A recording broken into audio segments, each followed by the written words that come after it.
साथियों नमस्कार। मैं अनिल पराशर या साहित्यिक वर्ल्ड में अनिल मासूम के नाम से मैं जाना जाता हूँ। एक बहुत महत्वपूर्ण विषय पर बातचीत करने के लिए मैं ये वीडियो बना रहा हूँ। कोरोना काल में बहुत तरह के साइबर फ्रॉड्स देखने में आए हैं और सिलेंडर्स के नाम पे बहुत फ्रॉड हुए। वो एक किस्म से डायरेक्ट फ्रॉड है जिसमें कोई टेक्निकल उन्होंने अपनी चालाकी नहीं दिखाई। लोग उनके जाल में फंसते गए क्योंकि ज़िंदगी बहुत कीमती होती है और आदमी ज़्यादा आर्ग्यू नहीं कर पाता और उसको उम्मीद नहीं होती कि कोई मतलब लाइफ सिस्टम्स को लेकर भी इस तरह के फ्रॉड कर सकता है। लेकिन मेरे साथ एक अलग सी बात हुई। मैं भी कोरोना से जूझ रहा था और अभी ठीक ही हुआ था। फेसबुक पर एक पेज था जिसका मैं डिटेल्स दूंगा, जिसमें ये कहा गया था कि भाई आप सागर रत्ना से खाने की थाली मंगा सकते हैं। और डिटेल जानने के लिए दिए गए नंबर पे मैंने फ़ोन करा तो उन्होंने बोला हाँ हम लोग थाली सप्लाई कर रहे हैं और आपके पहले ऑर्डर पे हम लोग एक थाली के साथ 2 थाली फ्री दे रहे हैं, यानी 200 रुपये में 3 थाली। मैंने कहा चलिए ठीक है। वो कहते हैं हम आपको पेमेंट लिंक भेज देते हैं। पेमेंट लिंक में उन्होंने मेरे कार्ड की डिटेल्स मुझसे ले ली। वो पेमेंट लिंक नहीं था, उनका अपना ही कोई चाल थी। लेकिन कार्ड की डिटेल लेने के बावजूद आपको OTP देना पड़ता है, आपको अमाउंट देनी पड़ती है।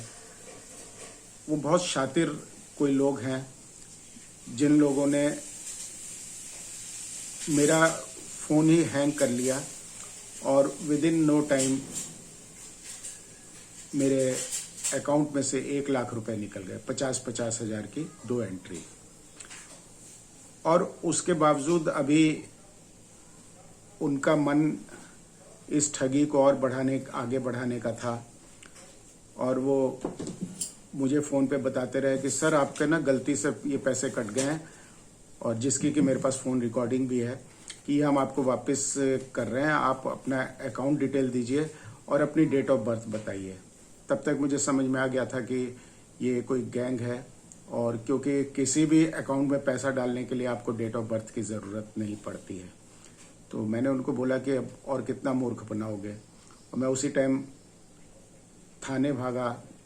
यहाँ थाने जाकर कुछ काम नहीं हुआ, आजकल स्टाफ भी नहीं होता और ये साइबर क्राइम का मामला था। तो साइबर क्राइम पर मैंने फिर कहीं से ऑनलाइन नंबर लेके फ़ोन किया। अच्छे से अटेंड किया गया मुझे। मेरी FIR डाली, वहाँ पर मैंने जो डिटेल्स थी वो उनको दी हैं और वो कार्रवाई चल रही है। और उसके बाद साइबर क्राइम की FIR की कॉपी के साथ बैंक भी मैंने डाला। लेकिन बैंक वालों ने, जो मेरा बैंक था DCB, उन्होंने बहुत सरसरी काम करा।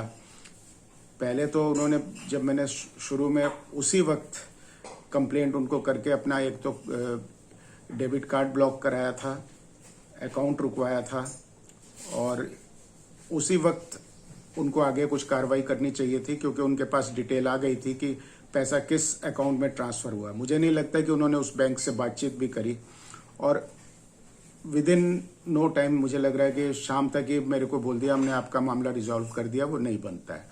लेकिन जब अगले दिन मैंने FIR की कॉपी वो सब कुछ जमा कराया तो उन्होंने दोबारा केस को ओपन करा।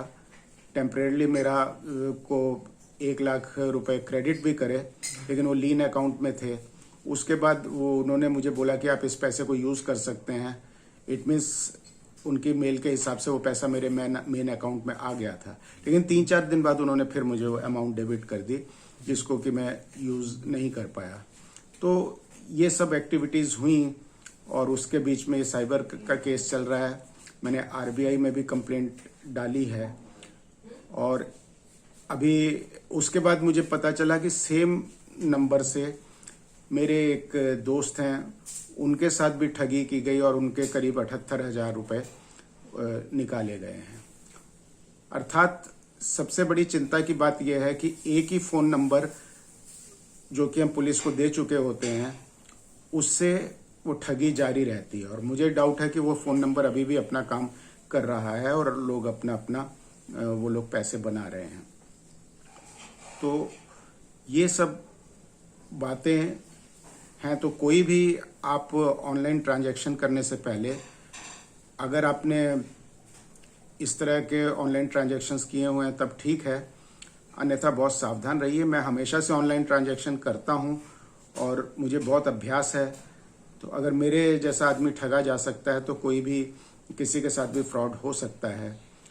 और इस वीडियो के माध्यम से मैं आपको जागरूक करना चाहता हूं और जो डिटेल्स मेरे पास हैं मैं इस वीडियो के साथ डाल रहा हूं। ये मेरे साथ फ्रॉड हुआ था 27 अप्रैल 2021 को करीब 3 बजे दोपहर के टाइम पर, और अभी तक कोई बहुत अच्छे परिणाम तो नहीं मुझे मिले हैं, लेकिन मेरा प्रयास जारी है क्योंकि मेरे लिए बहुत कीमती हैं ये पैसे, सभी के लिए होते हैं।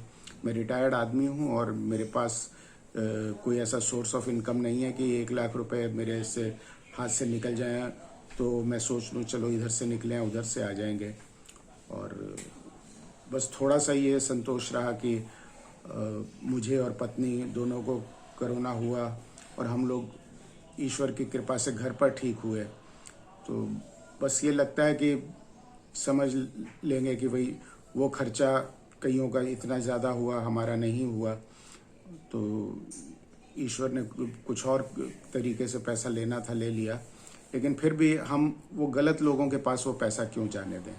तो इसलिए अपना संघर्ष जारी है। और ये जो वीडियो मैं बना रहा हूँ ये इसका जो मुझे प्रेरणा दी वो हमारे महासंघ के अध्यक्ष और बहुत आईपी एक्सटेंशन के बड़े कार्यकर्ता हैं सुरेश बिंदल जी, उन्होंने दी है। और इसको हम लोग अधिक से अधिक आगे बढ़ाएं, इसमें जो जानकारी है उसको, ताकि लोग सावधान रहें। और यहाँ पर बहुत तरह के फ्रॉड्स अभी हो रहे हैं। धन्यवाद।